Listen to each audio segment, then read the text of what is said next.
welcome to the CNBC TV 18 special. I'm Shereen, Bhan. After Make in India, Digital India, Skill India, it is now time for Startup India.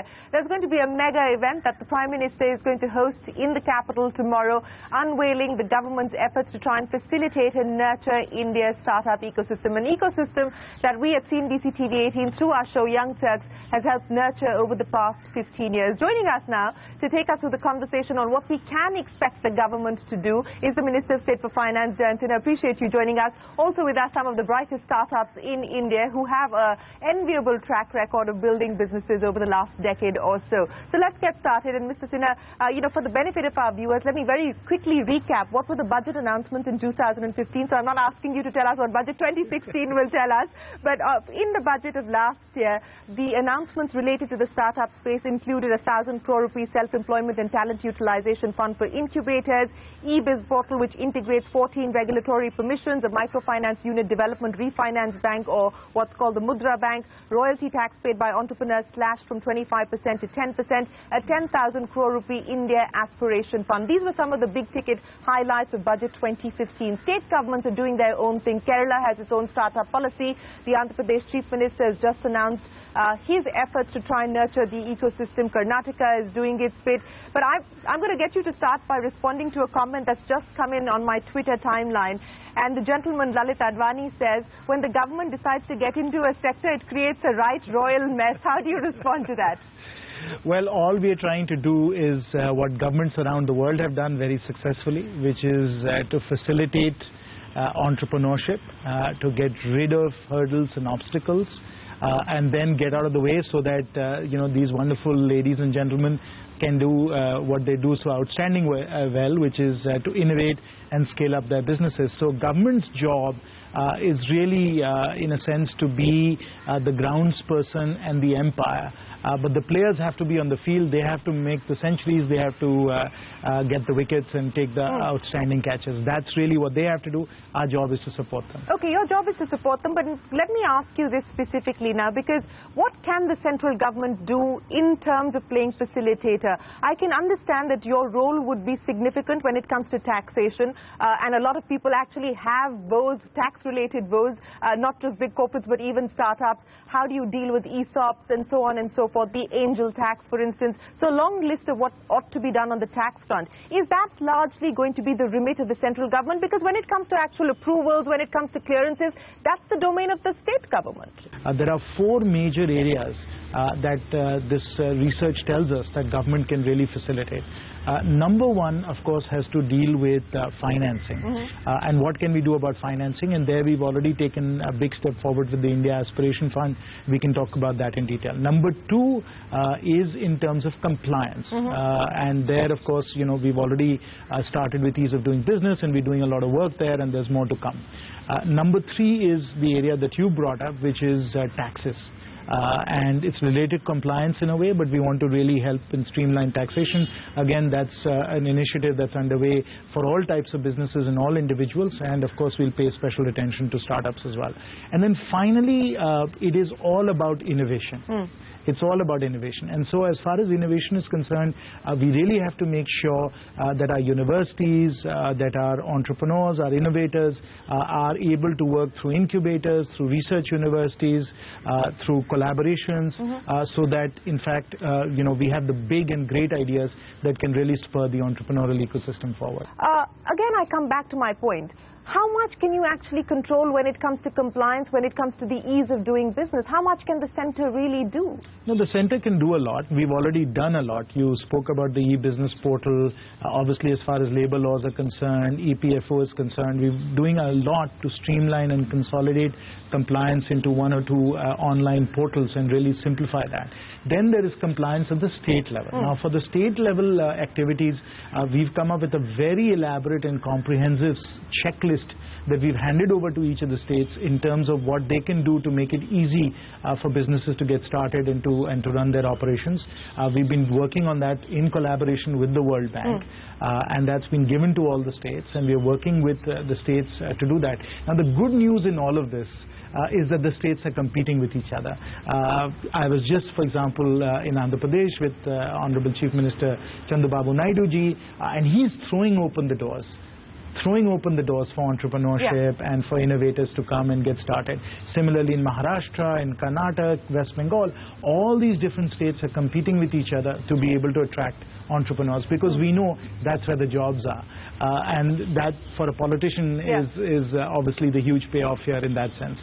Do you acknowledge some of the issues that I'm going to read out to you as problem areas that you could help address?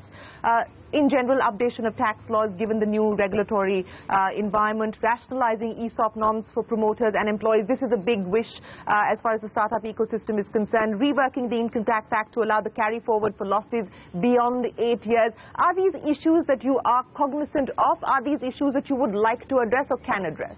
These are issues we are very cognizant of. Since the last 18 months, we have been engaged with the Indian Venture Capital Association in a series of discussions around how to streamline taxation, not just for entrepreneurs, but also for the venture capital funds themselves. Because you have to remember that, we have to build up a domestic venture capital industry as well. And so we've already made a number of very, very major changes to the taxation regime for alternative investment funds around pass-through and so on. And of course, we've been meeting with entrepreneurs as well. So we are very familiar with all of these issues. We are tackling them. You're tackling them. That's all you're going to say. Will you tackle them in budget 2016? We are tackling them, Shereen. How many of them will you tackle in 2016? We will keep tackling them. You keep bringing them to us, we'll keep tackling them. Okay, let me throw it open to the entrepreneurs now. Neeraj, you have a microphone now. Majority of the audience here today, our panelists here today are from the tech sector. You're perhaps the few exceptions who've decided to dabble in the manufacturing space, and that's probably where you see most of the problems when it comes to compliance. What is it that you would like the government to address as and when we see the details of the startup policy? So I am in food and beverage sector. When I am trying to launch a new food, something on the cutting edge, which is being launched in West or any other place, the laws prevent me from doing this. So in some sense, the regulatory environment is kind of preventing innovation. And that is, for non-tech sector, because tech sector, the laws are not there and probably there's far more openness. But for other sectors, that is a huge hurdle to cross. If you have to innovate, the regulation and law would prohibit you for doing that. So I think, is there a redressal mechanism in this new policy where I can go and tell, can you help me on this? The answer is yes, but first let me congratulate you on your wonderful products at Paperboat. I'm a very satisfied consumer, and I've often held up Paperboat as an example of terrific innovation that's happening in India. So fantastic work. And they've done it despite all the hurdles and obstacles that he's just pointed out to you. Hopefully it'll get better from here on.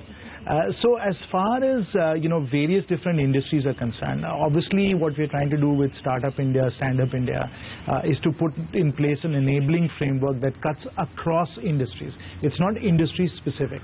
Now, the issues that you're bringing up for manufacturing, there are similar such issues in many other sectors. So in medical devices, there are real issues around regulation.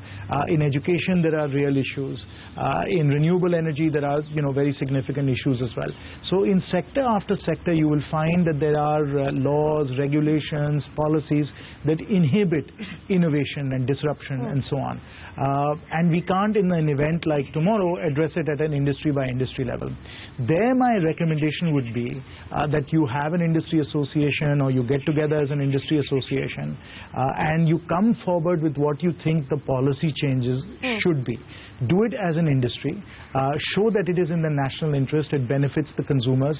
It's not narrow-minded and parochial simply to increase profits for companies, but it is for the welfare of consumers. Second point that he made, on a redressal mechanism, because while we're talking about single window clearances and so on and so forth, a lot of the problems that some of these young entrepreneurs face, who do they go to? Do you go to the DIPP? Do you go to the, the finance ministry? I mean, can there be a redressal mechanism to try and address the concerns that may sometimes be specific to companies of their size and scale? Now, recognize also that policy making, law making, regulations. This is a dynamic, iterative, continuous process.